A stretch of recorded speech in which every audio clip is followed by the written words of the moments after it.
Assalamualaikum warahmatullahi wabarakatuh. Rekan-rekan mahasiswa yang berbahagia, pada pertemuan kali ini saya akan menyampaikan di mata kuliah Komunikasi Politik tentang pemasaran politik dengan capaian pembelajaran mata kuliah. Mahasiswa mampu menjelaskan dan memahami pemasaran politik dengan kinerja mandiri, bermutu, dan bertanggung jawab. Baik, apa sih pemasaran itu? Pemasaran adalah jumlah kegiatan yang menghubungkan antara produsen dan konsumen dalam konteks marketing relationship.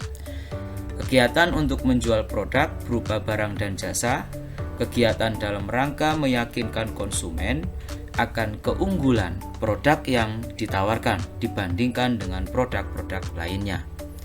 Dalam konteks pemasaran politik, dia secara definisi, menurut Kotler, political marketing atau marketing politik adalah satu penggiatan pemasaran untuk menyukseskan kandidat atau partai politik dengan segala aktivitas politiknya melalui kampanye program pembangunan perekonomian ataukah berkaitan dengan kepedulian sosial, misalkan pendidikan, biaya pendidikan gratis, kesehatan gratis, kemudian bantuan sosial untuk keluarga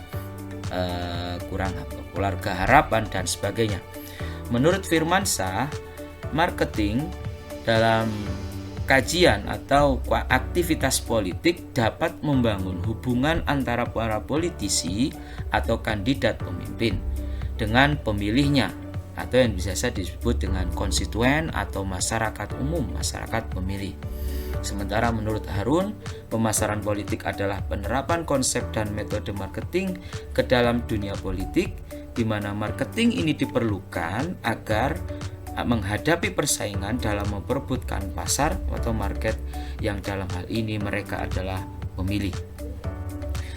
Oleh karenanya, pemasaran politik bisa kita sederhanakan sebagai segala rangkaian aktivitas memasarkan atau mempromosikan perpolitikan sebagai produk yang dijual kepada masyarakat sebagai konsumen dengan tujuan untuk memperebutkan perhatian dan rasionalitas mereka sebagai konsumen dalam penentuan sikap membeli produk-produk politik yang sudah ditawarkan. Artinya bagaimana masyarakat sebagai konsumen sudah mempunyai preferensi politiknya ketika tertarik akan produk yang dipromosikannya. Dalam konteks komunikasi pemasaran politik, menurut Hafidz Jangara, dia adalah penyebarluasan informasi tentang kandidat, partai, program yang dilakukan oleh para aktor politik. Dalam konteks ini bisa disebut dengan komunikator. Melalui saluran-saluran komunikasinya yang dia pilih, media sosial atau mungkin media mainstream, surat kabar, televisi, iklan dan sebagainya. Yang semuanya itu ditujukan kepada segmen sasaran tertentu dengan tujuan mengubah wawasan, pengetahuan, sikap dan perilaku para calon pemilih sesuai dengan keinginan pemberi informasi. Selanjutnya, fokus pemasaran politik ini ada 3 hal. Yang pertama adalah positioning dan segmentasi. Yang kedua, menganalisis apa yang diinginkan oleh para pemilih. Yang ketiga, terjadinya pertukaran antara produsen dengan konsumen, antara pemilih dengan kandidat pemimpin. Oleh karenanya, dalam unsur komunikasi pemasaran politik ini ada 3 unsur: produsen, konsumen, dan produk. Produsen bisa diartikan dengan komunikator dalam konteks komunikasi. Siapa mereka? Yaitu kandidat, kontestan pemilu, partai politik, dan tim sukses. Sementara konsumen bisa diartikan dalam konteks ilmu komunikasi yaitu konstituen ataupun masyarakat umum, masyarakat pemilih. Yang ketiga, produk ini juga bisa dikatakan sebagai pesan yang diinginkan oleh para komunikator, para aktor politik, para kandidat itu apa yang disajikan kepada masyarakat pemilih.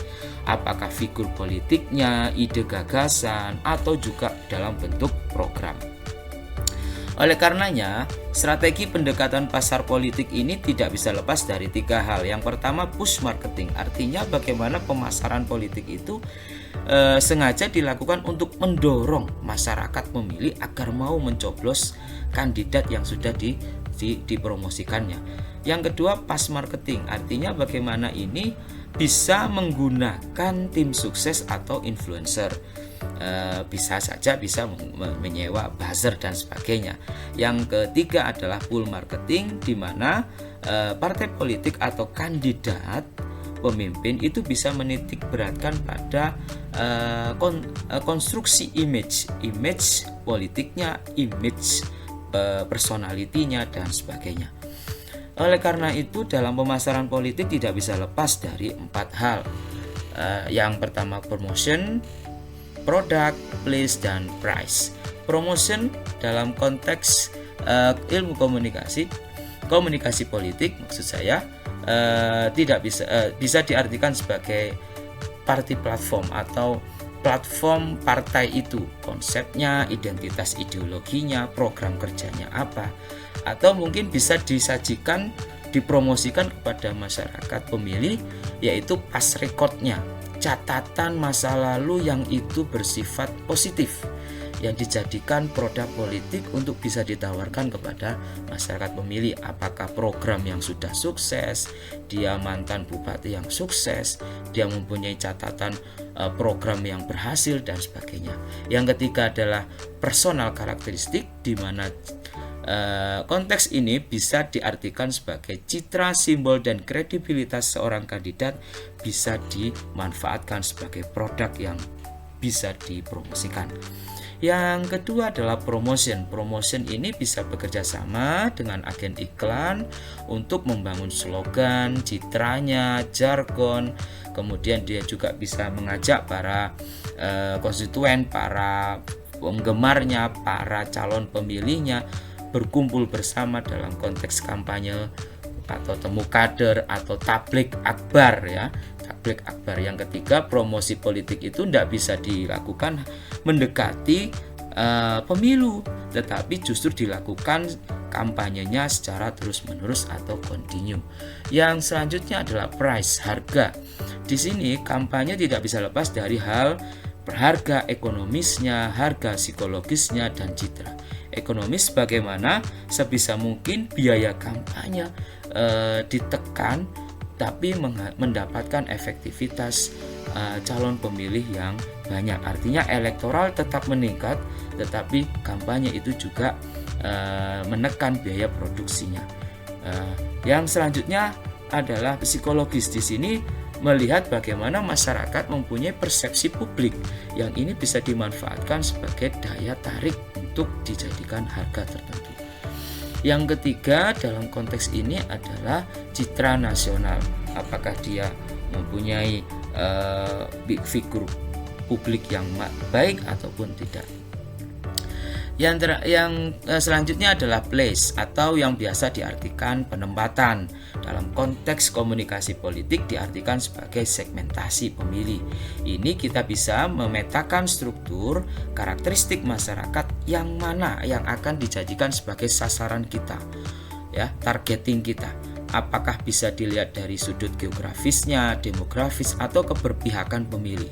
Nah, ini bisa kita telusuri dengan cara apakah mereka masyarakat pemilih ini dari sudut pekerjaannya, dari sudut influence-nya itu ke figur siapa, kemudian dari keluarga yang bagaimana, terus kelompok usia, kemudian lifestyle dan sebagainya. Itulah 4P yang bisa saya sampaikan dalam materi pembelajaran pemasaran politik. Sekian, terima kasih. Assalamualaikum warahmatullahi wabarakatuh.